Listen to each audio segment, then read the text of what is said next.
السلام عليكم ورحمة الله وبركاته. ازيكم يا حبايبي؟ عاملين ايه؟ يا رب جميعا تكونوا بخير وبصحة وسعادة وراحة.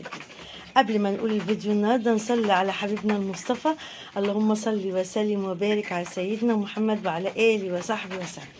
طبعا الشتاء مكشر عن انيابه، الجو ساقعه، لازم نحافظ على طيورنا. قبل ما نقول بقى اتمنى من الله اللي ما اشتركش في قناتي يشترك وتشجعوني ان شاء الله، واتمنى دعم انتساب القناه عشان نستمر معاكم ان شاء الله.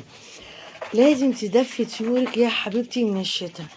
الشتاء التربية فيه الصعب السهل. يعني ايه يا بنتي يا بطة؟ يعني انتي طالما تربي طيورك وتحافظي عليهم وتديهم تحصيناتهم، اذا انت اديتيهم فيتامينات واديتيهم مقويات لجسمهم. ايه ده؟ هو التدفئة فيتامينات؟ عايزة اقولك على حاجة، احنا بندي فيتامينات علشان خاطر نحافظ على طيورنا من البرد. طب انت لما تغطي التغطية التامة للطيور، ما هو دي اكبر حاجة اديتيها لهم، دي اكبر فيتامين ليهم، ان انت تديهم التدفئه. تديها لهم ازاي؟ انك تدفي المكان، ما تخليش اي هوا يخش عليهم، بس تسيبي فتحه تهويه بسيطه. ليه؟ لان الطير برضو ما تكتميش عليه جامد قوي فتيجي تفتحي فيستهوى منك زي الطفل بالظبط. تقدري تقفلي عليه خالص ولا تقدري تحطي تدفيه كويس وتسيبي له سن التهويه. ليه بقى؟ عشان نحافظ عليه. نيجي الصبحيه كده لو الشمس طالعه، هوي طيورك وحطيهم في الشمس، لانها من الحاجات اللي بتدفي عظمهم وبتقويهم. على فكرة التدفئة هي أساس كل شيء. الشمس يا جماعة عامل أساسي جدا في تربية الطيور. خلي بالك بتنشف العظم وبتقويه. مش لما بيكون في طفل مرهوق كده يقول لك الدكتور ايه؟ حطه في الشمس كده كل يوم الصبح ساعة تنشف عظمه وتقويه، هي دي. طيب لازم بقى تحافظي على طولك كمان، واعملي اللي بقول لك عليه وانت اكبر من ان انا انصحك. غير التدفئة، وطبعا دي العامل الاساسي الاول في تربية الطيور، لازم يوميا الصبح تدي بصلايه اساسي على العليقه اللي انت حطاها. ليه بقى؟ لان البصلايه دي هي اكبر مضاد حيوي هتغنيك عن انك انت تدي ادويه. اوعي تحطي ادويه الا بقى لو الدنيا شدت معاكي، لكن انا عندي الطبيعي الاول لازم احطه. ادويه لا، الا في الاخر لو انت خلاص عجزتي عن انك تحلي المشكله.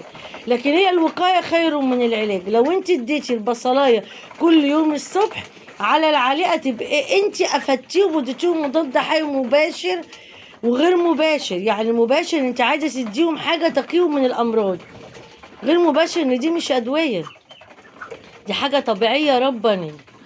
طبعا المشروب اساسي الصبح الليمون. الليمون مش هنخس اما نضرب 3 4 5 ليمونات ونديلهم على غير، يبقى انت اديتيهم وكايه كامله قوي. عايزه اقول لك على حاجه، انا قلت على زيت اللوز و... وزيت جوز الهند. على فكره يا جماعه الزيوت من الحاجات المهمه برضو، اللي بس بحطهاش بكتره، يعني بحطها بحذر. يعني احط مثلا معلقه على كيلو علف ادلكوا فيه قوي، بحيث ان انا ابقى طعمت الحاجه واديتها فايده. لان الحاجات دي كمان انا لازم ادي حاجات مضاده للسموم لو انت بتدي اعلاف بس، ولازم ادي حاجه تكون بتساعد الطير على الهضم، عشان الطير اللي ما بيهضمش كويس بتتكون في معدته دهون. ديدان، والديدان دي بتاكل من الطير. يعني الاكل اللي انت بتحطيه هي هتاكله. الطير مش هياخد الا نسبه ضعيفه جدا لا تتجاوز 20%. يبقى انت لما تدي حاجه بتساعده على الهضم، تبقى انت اديتي حاجه مقويه قوي للطير تخليه. بصي الحركه لما الطير يهضم كويس، صلي على حبيبك المصطفى عليه افضل الصلاه والسلام، لما تدي حاجه بتساعد الطير على انه يهضم، دي حاجه مفيده جدا للطير.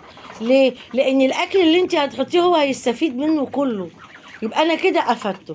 زائد بقى الناس اللي عايزه طيورها تبيض بجد، يعني في ناس عماله اقول لها وبرده ما بتعملش اللي بقول لها عليه.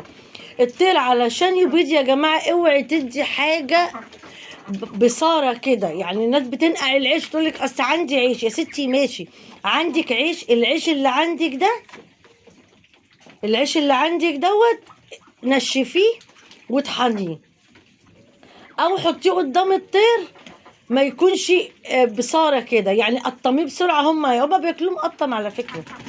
لاني عايزة تخلي طيورك تبيض بجد، اوعي تحطي حاجة ضعيفه قوي كده، ان تكون هي عامله زي البصاره كده.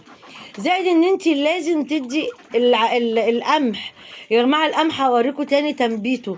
القمح من الحاجات المهمه جدا اللي بتساعد على بناء عنقود البيض، وبتخلي لحم الطير كمان احمر.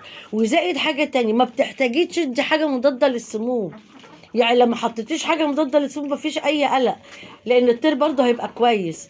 خلي بالك القمح من الحاجات المهمه جدا جدا الرخيصه جدا اللي بتخلي الطير يبيض معاكي بسرعه. والشعير، انا بحب احط الشعير وانبته، لان الشعير بيغسل لي كلية الطير، فيخلي على طول الطير في حالة صحية كويسة. وخلي بالك الحاجات اللي بقولك عليها دي خاصة كمان الشعير والقمح بيساعدوا الطير على انه يهضم كويس. زائد ان انا ليه بنبته او بسلق، على فكرة لما بسلق الحاجة ما بخليهاش تعجن، بخليها قبل التكة الاخيرة، يعني تبقى ليها قطمة. في الحالة دي عمر الطير ما يربي دهون ابدا، وعمر طيورك ما تقطع بيض. لو عايزه طيورك تبيض بجد اعملي اللي بقولك عليه، لان دي من الحاجات المهمه جدا لزياده انتاج البيض. القمح والشعير، الشعير مفيد قوي بيغسل احشاء الطير. وكمان لو انت غليتيه وحطيتيه مشروب اساسي للطيور في اي وقت في اليوم، مفيد جدا للطير وينشط حركته ويقوهولك. عايزه اقولك دي حاجات مهمه لازم تعمليها للطيور. اتمنى بقى ان يكون الفيديو بتاعي عجبك، وبتبسط قوي بتعليقاتكم. وربنا ان شاء الله، اللهم بلغنا رمضان، تدخل علينا كل الايام بخير وسعاده ان شاء الله. ربنا يا رب يصلح حالنا وحالكم. واتمنى بقى اللي ما اشتركش في قناتي يشترك وتشجعونا ان شاء الله. اتمنى دعم حساب القناه عشان نستمر معاكم ان شاء الله. اسيبكم في رعايه الله وامنه. السلام عليكم ورحمه الله وبركاته.